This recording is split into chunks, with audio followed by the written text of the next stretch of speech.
Hello everyone. In this video, we'll be discussing three important topics: directing, leading, and controlling. So we'll see what is the meaning of this one, its example, and where it is applicable. All those things we'll be discussing in this video. Directing. It is the process of guiding and supervising employees, often one-on-one, while they work. Actually, directing which efforts your people and resources will help your company accomplish its planned objective. What is leading? Leading is generally called as influencing. Again, it means guiding the activities of the organization members in appropriate directions. Objective is to improve productivity.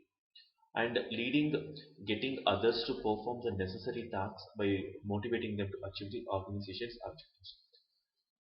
And it is a crucial element in all the functions. Then what is controlling? Controlling is the process of comparing expected results, that is objectives, with actual performance. The final step in managing controlling helps you take corrective action if things are not working out as planned. And the other purpose of the controlling is it gather information that measures recent performance. It compares present performance to pre-established standards. It determines modifications to meet pre-established standards. But it is a process by which a person, group, or organization consciously monitors performance and takes corrective action.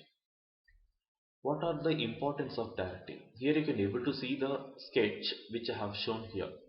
So looking at the picture, anybody can able to understand. It guides and helps the subordinates to complete the given task properly and as per the schedule. Here you can able to see the big ant which is actually helping these four ants to how to do the work, and it provides a necessary motivation to subordinates to complete the work satisfactorily and strive to do the best. It maintains discipline and rewarding those who do very well. Directing involves supervision also. So what are the elements of directing? Leadership, motivation, communication, and coordination. All these are the elements of directing. In this video, we will be discussing about leadership. Leadership. Here you can able to see all the people look same, but only one person is looking in different color. So here I want to quote this person as a leader. So in which way he is differing? He is different from the others. So he is the one who is doing things right.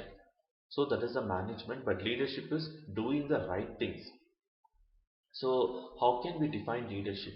The ability to positively influence people and system to have a meaningful impact and achieve results.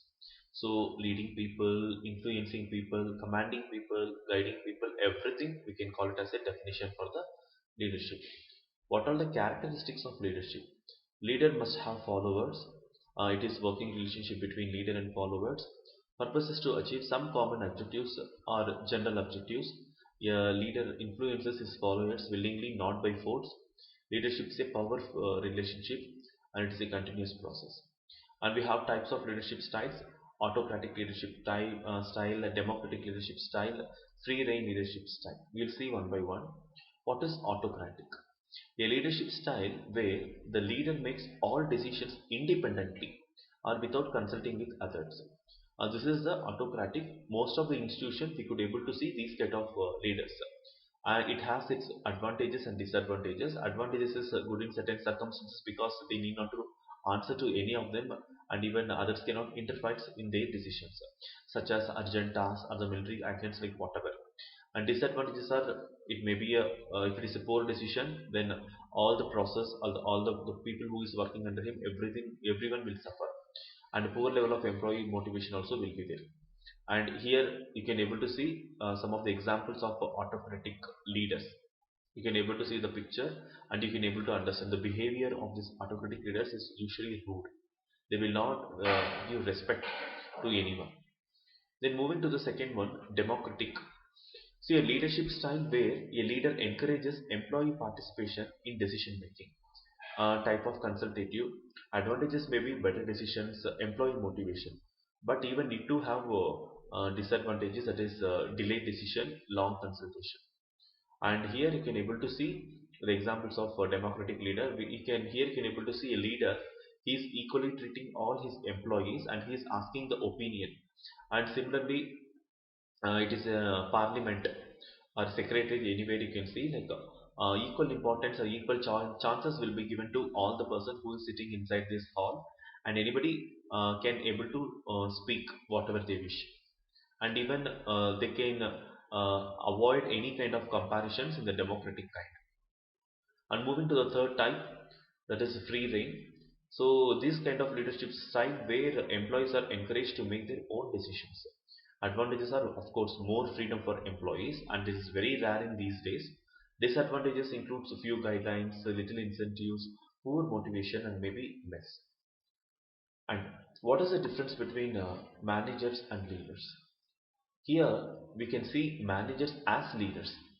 So the leadership styles, here I can able to see autocratic leadership means boss make decisions on their own without consulting employees, and democratic leadership involves subordinates in making decisions. Free rein leadership where leader believes in minimal supervision, leaving most decisions to the subordinates. Here you can able to see autocratic where one person will be ordering do this, that's all. And moving to the second one where he will be asking opinion from the employees, and finally he will be taking the decision. And third one is the very democratic where he will not uh, he will not make any kind of restrictions to employees, he makes them free, and that is why it is called as the democratic. And moving to the next one, motivation. What do you mean by motivation? Motivation means a process of stimulating people to action to accomplish the desired objectives. Here you can able to see if I conduct a running race. So if I conduct a running race means I should not motivate only the person who is reaching first. Even I should be like congratulate or motivate the people who is reaching second or third. So then only the people who is reaching second or third can able to reach first in their second attempt. So this is the example I have chosen for the motivation. And what is the importance of motivation? Helps in satisfying needs of the employees, because satisfaction is very very important. Change the negative attitude to the positive attitude, because most of the time people will have this negative attitude, but if you start motivate, then automatically they get the positivity, and it helps in introducing changes. If the person can able to, if you can able to motivate any of your employees, then you can introduce the changes these which he will easily accept. Then motivation actually improves levels of efficiency of employees, and it will create a friendly and supportive relationship. And we have different types of motivation. We will be discussing each and everything of positive motivation. Till now we were discussing about, even we have something called negative motivation. We'll see what is that. Monetary motivation is there, and non-monetary motivation is also there. So what do you mean by positive motivation? Positive motivation it actually induce people to do work in the best possible manner and to improve their performance. Example here I can give: when a boss tell his subordinate, if you achieve the target on time, I will give you promotion, which is nothing but a positive motivation. Then what is negative motivation? Negative motivation is generally resorted to when positive incentive does not work, and a psychological setback has to be given to employees. Example, when a boss tells his subordinate, if you do not achieve this target on the time, I will give you demotion. Instead of the promotion, he is warning them directly. That is called as demotivation. Then monetary incentives. Those incentives which satisfy the subordinates by providing them some rewards in terms of money. And money has been recognized as chief source of satisfying the needs of people. Of course, everyone is working for money. Money is also helpful to satisfy the social needs by possessing the various material items. And finally, non-monetary incentives. It is maybe a prize or a promotional opportunities or certificates and kind of things where which will avoid the ego, and it increases the self-activation needs of the employees. And in the next video we will be discussing some theories of motivation. Thank you.